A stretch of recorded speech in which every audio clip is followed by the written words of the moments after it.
Oh man, Plarium must be a little bit desperate here for some extra bling bling. I don't know about you guys, but this is a really nice 10x event. I kind of like it. Overall, it's fantastic. For me, it's kind of limited as to what I would love to get from these champions, right? But it's still a great one. But right before another fusion, I don't know, that makes it seem like you guys are, you know, trying to lure us in here a little bit to spend our shards, and then we don't have enough to do the fusion. So which are you going to choose, right? Go in for this 10x event and have a small chance at pulling the right champion, or go through this classic old school easier fusion, right? Because we've made it clear we were on the verge of burnouts with all your fusions. So which will you choose? We're going to look at all of that in today's video.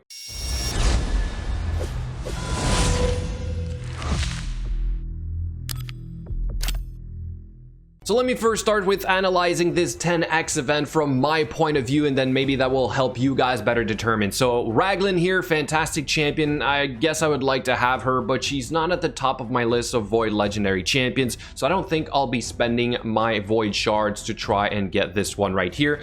Then we have, what is it, Lysandra. Sure, great champ, would love to have her, but she's not at the top of my list. And in fact, I got one of the epics off this list, which is Deacon Armstrong, which in a sense is similar, possibly better in some situations as well, so also not too excited about that one.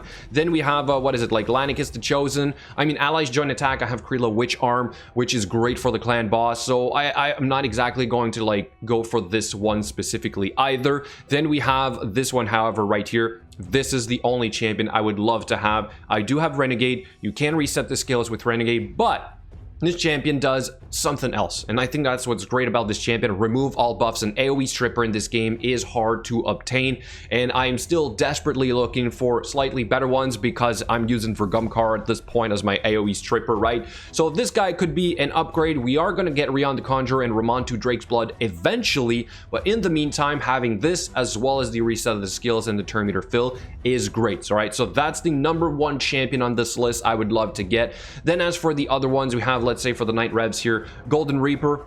Not too excited. She's a great one, don't get me wrong, but like I'm not too excited about this overall, right? Like this is close to like Apothecary in terms of turn meter increase and speed buff. Then we have Old Hermit Jorg. No, not that much. Deacon Armstrong though, if you guys do not have him, I do, which is why I'm saying like this is in a sense, you know, down the lines of a Lysandra to some extent. Smaller, obviously, for the turn meter increase decrease, but the AoE decrease on top, decrease defense, sorry, on top of that with the extra turn into this is huge. Okay, so this is a fantastic champion, probably my second favorite on that list. And then we have, what is it, Sachi from the Shadowkin faction. You know what, do I already have her? No, that's Chinoru. It's, oh, this one right here, support. What do we get? We get some decrease, crit rate, leech, increased attack. Yeah, also not really excited about this. AoE one is always nice, but I wouldn't really push to try and get this one. So that's just my reasoning for this. And of course, what I'm trying to evaluate here is how many extra shards or resources can I spend towards this 10x event and then still be ready for the upcoming fusion. So let's go over the fusion prep, which, as I said in the beginning for this fusion, it's apparently an old school, I'm going to say easier fusion, at least than the ones we've had before, right? So we've had Brogni, which was really intense. We called out, hey, hold on, we're about to have some burnouts here, so like, can you do something? And so hopefully this is them addressing that as well. All right, so hopefully we've made some progress into having faster run times in the game for different amount of things with the recent events. But hopefully with these fusions here as well, they're also understanding like there's a limit to how hard you can make these, right, before it becomes a full-time job. So what we're going to look at here as examples is Pixnial and Astralon as our previous models for this, and I've already prepared the fusion plan for you guys for our new guy Hurndig, whatever his name is, magic attack dwarves fusion.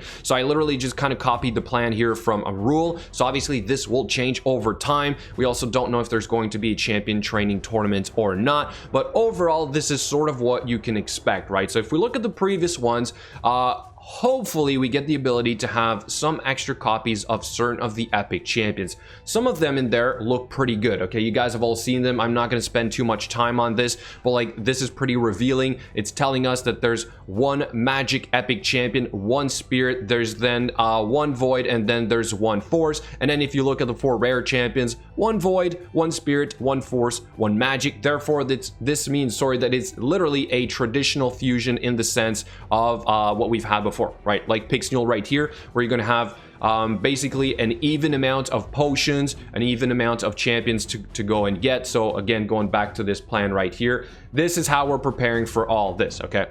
So these values will change, guys, but let's go over a couple of things that you will need to do either ahead of time. So it starts today, all right? Your fusion prep starts today. You got to start putting some stuff aside if you want to do this for as cheap as possible, as free to play is if possible, of course. And here's a quick rundown of the potions you're going to need. So that's prep number 1. Go ahead and farm your fusion, your potions, okay? Keep in mind, you only have 3 days for the keeps to be open, including, I guess, today. So with tomorrow, Saturday, and Sunday, that's 1 for each of the different affinities, all right? So make sure you go and farm a couple if you think you don't have enough. And then for the silver, obviously, you need to have some aside. Great dungeon divers, that'll come with time. Champion training event. Well, that's just it, right? Are you currently pushing for a Fane? Or are you one of those that's trying to, like, get a Dracomorph, or are you just sitting back here and keeping your resources for something a little bit more important? Let me also quickly highlight, you know, the leaderboard here for a second. I mean, this is insane. That's a very expensive Dracomorph, but hey, you know, at least 3 people are going to get that in the game, so kudos to those guys for going at it.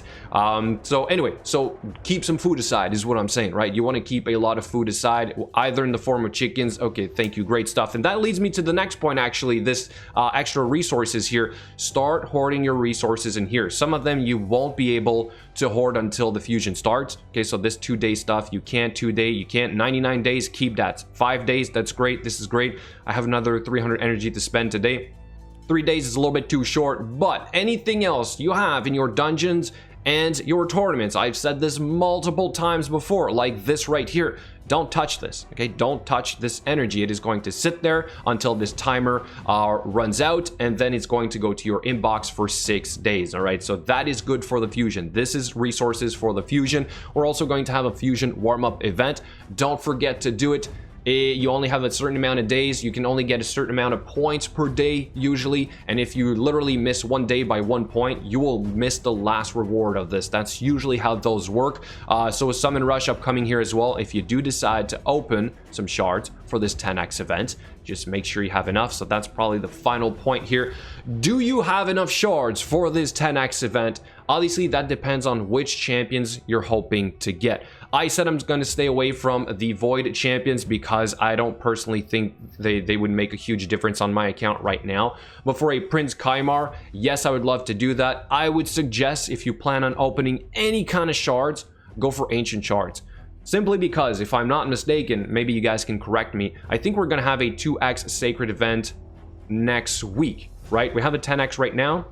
We've just had the Ancients, and we've just had the Voids, if I'm not mistaken. So what, this might be 2x Sacred or 2x Ancient Shard. Regardless of which one it is, just obviously use the opposite one so that you have the right shards ready to go for the Champion Chase tournament. But also don't forget that for a tournament, you can do a couple extra fusions. So are you hoarding some extra fusions? I am. I still have Rule the Huntmaster. We have Huntress and Bloodhorn. So I'm ready to go with a few extra things here. What about Broadmas? Do you guys have a couple Broadmas ready to go? If you do, then great, do that as well. Those are all ways to get extra points. By now, you guys know, you know the drill, right? We've done this many times before, but start prepping today. And if you're gonna go for this 10x event, make sure you can also do this fusion, because this is a guaranteed legendary champion. The 10x event is not. All right, guys, so do let me know in the comments below. Are you excited about this new champion, this new dwarf champion, or not?